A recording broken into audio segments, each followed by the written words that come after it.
ఏమండి, ఈరోజు కరోనాని వెళ్ళగొట్టాలంటే ప్రతి ఒక్కరూ బాధ్యతగా ఇంట్లో ఉండాలనేది మన సాంప్రదాయాన్ని మనం కాపాడుకున్న వారిని, మన దేశాన్ని కాపాడుకునే వారిని నేను ఏమంటానంటే, ఈ రోజు మన జీవితం అనేది మన చేతుల్లోనే ఉంది. ఈ రోజు నువ్వు ఇంట్లోంచి బయటికి వెళ్ళావా, కరోనా వ్యాపించే లక్షణాలు ఉన్నాయి, అందుకే నువ్వు ఇంట్లోనే ఉండు. ఏమండి, మధ్య పానీపూరికి బయటికి వెళ్తున్నారు యువత. ఏమండి, పోలీసు వారు బొబ్బట్లు టీకాలు పెట్టడంలో తప్పులేదు, వారిని అట్లాగే చేయాలండి. కరిగిబాటి సత్యాన్ని చెప్తున్నారు, ఎవరిని విమర్శించదు. అన్నలకు, చెల్లెలకు, అక్కమ్మలకు, తమ్ముళ్లకు ప్రతి ఒక్కరికి చేతులు జోడించి నమస్కరిస్తున్నానమ్మా. అందరూ ఇంట్లోనే ఉండాలని అన్న చెప్తున్నాడని అందరికి చెప్పదలుచుకున్నాను. ఈరోజు అన్న చెప్తున్నాడు, ప్రతి ఒక్కరూ కరోనాను వెలగొట్టాలి, మన దేశాన్ని కాపాడాలి, అందరు ఇంట్లోనే ఉండండి, జగనన్న చెప్పిన మాటలు అందరు వినాలని మనస్ఫూర్తిగా కోరుకుంటున్నాం.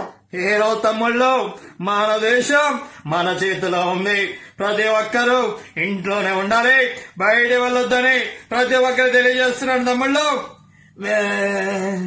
అదే ఒక పద్ధతి, ఒక క్రమశిక్షణ అనేది. బయటికి వెళ్ళకు, ఇంట్లో ఉంటేనే ఈరోజు మన దేశాన్ని మనం కాపాడే వారు అవుతాం. దేశ భవిష్యత్తు అనేది మన చేతిలోనే ఉంది, దయచేసి ఎవరు బయటికి వెళ్ళొద్దని మనస్ఫూర్తి కోరుకుంటున్నాం. ఈరోజు ఎవడో చెప్పదలుచుకున్నాను, ఈరోజు మన భవిష్యత్తు అనేది మన చేతిలోనే ఉంది. బయటికి వెళ్ళి దయచేసి మన కుటుంబం మన కోసం ఎదురు చూస్తుంది కాబట్టి ప్రతి ఒక్కరు ఇంట్లో ఉండాలని తెలియజేస్తూ జై హింద్.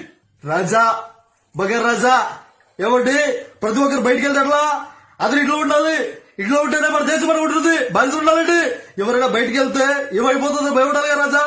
ఇదిగో నువ్వు పెద్ద పులివా, బయటకు వెళ్తావా, కూర్చో ఇంట్లో. ఎక్కడికి వెళ్తావా, బయలుని కోడి బజార్లో గుడ్డెట్టిందా, ఇంట్లోనే ఉండు. అరే బాబు, ఎక్కడికి వెళ్తారు రాబాయ్, బయటకు వెళ్ళకండి, అందరూ ఇంట్లోనే ఉండాలి, మర్చిపోతే ఎక్కడికెళ్తాం ఏం రాబాయ్, బయటకు వెళ్తాం. అన్నలకు, చెల్లెమ్మలకు ప్రతి ఒక్కరూ ఇంట్లోనే ఉండాలని మనస్ఫూర్తిగా సెలవు తీసుకుంటూ తెలియజేస్తున్నా.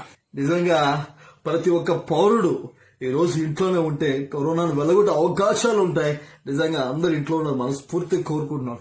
ఏరా, దేశం అంటే మట్టి కాదు, దేశం అంటే మనుషులు తెలుసుగా, ప్రతి ఒక్కరు ఇంట్లో ఉండాలరా, అప్పుడే మన దేశం అనేది బాగుంటుంది. అందరు ఇంట్లోనే ఉండండి. నిన్న పుట్టించిన దేవుడు కనబడితే వన్నిసల్లో చేస్తా. మీకు సోషల్ రెస్పాన్సిబిలిటీ లేదా? కరోనా వచ్చి అందరూ నాశనం అవుతుంటే బాధ్యత లేకుండా బయటకు దిగుతారా మీరు?